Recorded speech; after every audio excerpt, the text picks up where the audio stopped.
एक और अहम खबर आपको दें, स्पेशल इन्वेस्टमेंट फैसिलिटेशन काउंसिल की एपेक्स कमेटी के इजलास के प्रोग्राम में तब्दीली।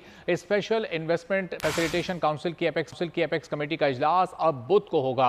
एपेक्स कमेटी के इजलास की सदारत वज़ीर आज़म अनवारुल हक काकड़ करेंगे। इजलास में सिविल और अस्करी हुक्काम भी शिरकत करेंगे।